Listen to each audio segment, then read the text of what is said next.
Nellore rural ప్రజల దశాబ్దాల నిరీక్షణకు తెరపడనుంది. పొట్టేపాలెం కలుజు మరియు ములుముడి వద్ద 4.80 కోట్లతో బ్రిడ్జిల నిర్మాణానికి శ్రీకారం చుట్టినట్లు ఎమ్మెల్యే కోటంరెడ్డి శ్రీధర్ రెడ్డి తెలిపారు.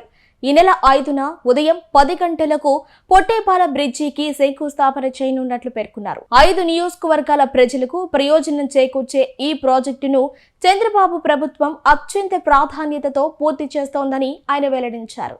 రూరల్ నియోజకవర్గంలో దశాబ్దాల కళ పొట్టేపాలెం కలుజు మీద బ్రిడ్జి నిర్మాణం. నెల్లూరు రూరల్ నియోజకవర్గంలో ఈ పొట్టేపాలెం బ్రిడ్జి దశాబ్దాల కళ నెరవేరుతున్న వేళ ఈ యొక్క సమస్య దశాబ్దాలుగా ఉన్నది ఒక్క నెల్లూరు రూరల్కే కాదు, నెల్లూరు, కోవూరు, ఆత్మకూరు, ఉదయగిరి, పక్కనుండే కడప జిల్లా బద్వేలు 5 నియోజకవర్గాలకి, అటు సర్వేపల్లి 5 నియోజకవర్గాలకి ఈ దారిన గుండా వాహనాలు వెళుతూ ఉంటాయి. ఆ పొట్టేపాలెం కలుజు మీద బ్రిడ్జి లేక దశాబ్దాలుగా నానా కష్టాలు పడిన ప్రజలు కష్టాలు పడిన తీరు. ఈ పొట్టేపాలెం కలుజు మీద బ్రిడ్జి నిర్మాణం సాగించాలని గత 11 ఏళ్లుగా శాసనసభ్యుడిగా అనేక ప్రయత్నాలు చేయడం జరిగింది. కానీ అవన్నీ కూడా సఫలం కాలేదు. గత ప్రభుత్వంలో అప్పటి ముఖ్యమంత్రి జగన్మోహన్ రెడ్డి గారు ఆ యొక్క బ్రిడ్జి నిర్మించిస్తానని మాట ఇచ్చినప్పటికీ కూడా ఇవ్వని పరిస్థితి.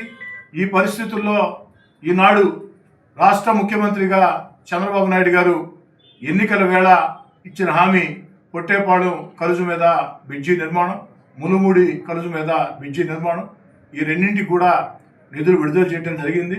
4,85,00,000 రూపాయలతో పొట్టేపాలెం కలుజు మీద బ్రిడ్జి నిర్మాణం, అదేవిధంగా దాదాపు 60 లక్షల రూపాయల వ్యయంతో ములుముడి కలుజు మీద బ్రిడ్జి నిర్మాణం. రేపటి రోజు పొట్టేపాలెం కలుజు మీద బ్రిడ్జి నిర్మాణానికి శంకుస్థాపన చేస్తున్నాం. ఎల్లుండి ఉదయం 10 గంటలకి ఈ నెల 5వ తారీఖు సోమవారం ఉదయం 10 గంటలకి పొట్టేపాలెం కలుజు మీద బ్రిడ్జి శంకుస్థాపన చేస్తూ ఉన్నాం. 4,80,00,000 వ్యయం అక్షరాల 8 నెలల్లో పూర్తి చేసి అందిస్తానని చెప్పని, అదేవిధంగా ములుముడి కలుజు మీద ఫిబ్రవరి ఆఖరిలోపు శంకుస్థాపన కార్యక్రమం ఉంటుంది. అది కూడా సాధ్యమైనంత త్వరగా నాణ్యత ప్రమాణాలతో 10 కాలాల పాటు ప్రజలకు మెరుగు చేసే విధంగా నిర్మించిస్తారని మాట ఇస్తూ ఉన్నా.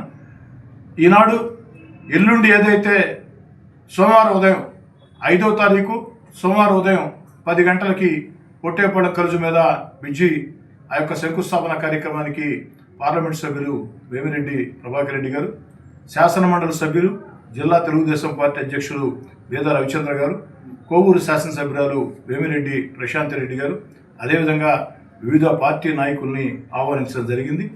వారందరి సమక్షంలో ఆ శంకుస్థాపన కార్యక్రమం ఉంటుంది. అందరూ కూడా రావాలని దశాబ్దాల కళ నెరవేర్చిన రాష్ట్ర ముఖ్యమంత్రి నారా చంద్రబాబు నాయుడు గారికి ప్రత్యేకంగా ధన్యవాదాలు. 5వ తారీఖు పొట్టేపాలెం కలుజు మీద ఆ బ్రిడ్జి శంకుస్థాపన చేసిన వెంటనే చికిత్స కోసం కేరళ వెళ్తున్నాను. న్యూరో సమస్యలతో ఇబ్బందులు పడుతున్నాను గత కొంతకాలంగా. మరీ ముఖ్యంగా ఎడమ కాలు న్యూరో సమస్య బాగా ఇబ్బంది పెడుతుంది. ఈ పరిస్థితుల్లో డాక్టర్ల సూచన మేరకి ఆయుర్వేదిక వైద్యం దానికి పరిష్కారం అని చెప్పటం, కేరళలోని కొట్టక్కల్కి ఎల్లుండి ఉదయం పొట్టేపాలెం బ్రిడ్జి శంకుస్థాపన వెంటనే వెళ్ళడం జరుగుతుంది. 20 నుంచి 30 రోజుల పాటు, కనీసం 20 రోజులు, ఇప్పుడు అక్కడి నుంచి లేదా 30 రోజులు అది అక్కడ డాక్టర్లు నిర్ధారిస్తారు. కాబట్టి ఈ 4 రోజుల పాటు కూడా సుమారుగా 4 రోజుల పాటు నెల్లూరు రూరల్ ప్రజలకి అందుబాటులో ఉన్నాను. నేను అందుబాటులో ఉన్నా లేకున్నా ఎప్పట్లాగే నా తమ్ముడు కోటంరెడ్డి గిరిధర్ రెడ్డి, అదేవిధంగా ఎమ్మెల్యే కార్యాలయం, నెల్లూరు రూరల్ నియోజకవర్గంలో ఉండే తెలుగుదేశం పార్టీ క్లస్టర్ ఇన్ఛార్జీలు, కో క్లస్టర్ ఇన్ఛార్జీలు, డివిజన్ అధ్యక్షులు, కార్పొరేటర్లు, సర్పంచులు, ఎంపీటీసీలు, మండల ప్రజాపరిషత్ అధ్యక్షుడు అందరూ, అటు మేయర్ గారు అందరూ కూడా రూరల్ ఎమ్మెల్యే కార్యాలయ పక్షాన ప్రజలకు అందుబాటులో నిరంతరం ఎప్పట్లాగే ఉంటారు. చికిత్స కోసం కేరళ వెళ్తున్నాను. న్యూరో సమస్యలతో ఇబ్బందులు పడుతున్నాను గత కొంతకాలంగా. మరీ ముఖ్యంగా ఎడమ కాలు న్యూరో సమస్య బాగా ఇబ్బంది పెడుతుంది. ఈ పరిస్థితుల్లో డాక్టర్ల సూచన మేరకి ఆయుర్వేదిక వైద్యం దానికి పరిష్కారం అని చెప్పటం, కేరళలోని కొట్టక్కల్కి ఎల్లుండి ఉదయం పొట్టేపాడు బ్రిడ్జి శంకుస్థాపన వెంటనే వెళ్ళడం జరుగుతుంది. 20 నుంచి 30 రోజుల పాటు, కనీసం 20 రోజులు, ఇప్పుడు అక్కడి నుంచి లేదా 30 రోజులు, అది అక్కడ డాక్టర్లు నిర్ధారిస్తారు. కాబట్టి ఈ 4 రోజుల పాటు కూడా సుమారుగా 4 రోజుల పాటు నెల్లూరు రూరల్ ప్రజలకి అందుబాటులో ఉన్నాను. నేను అందుబాటులో ఉన్నా లేకున్నా ఎప్పట్లాగే నా తమ్ముడు కోటమిరెడ్డి గిరిధర్ రెడ్డి, అదేవిధంగా ఎమ్మెల్యే కార్యాలయం, నెల్లూరు రూరల్ నియోజకవర్గంలో ఉండే తెలుగుదేశం పార్టీ క్లస్టర్ ఇన్ఛార్జీలు, కో క్లస్టర్ ఇన్ఛార్జీలు, డివిజన్ అధ్యక్షులు, కార్పొరేటర్లు, సర్పంచులు, ఎంపీటీసీలు, మండల ప్రజాపరిషత్ అధ్యక్షుడు, అందరూ అటు మేయర్ గారు అందరూ కూడా రూరల్ ఎమ్మెల్యే కార్యాలయ పక్షాన ప్రజలకు అందుబాటులో నిరంతరం ఎప్పట్లాగే ఉంటారు.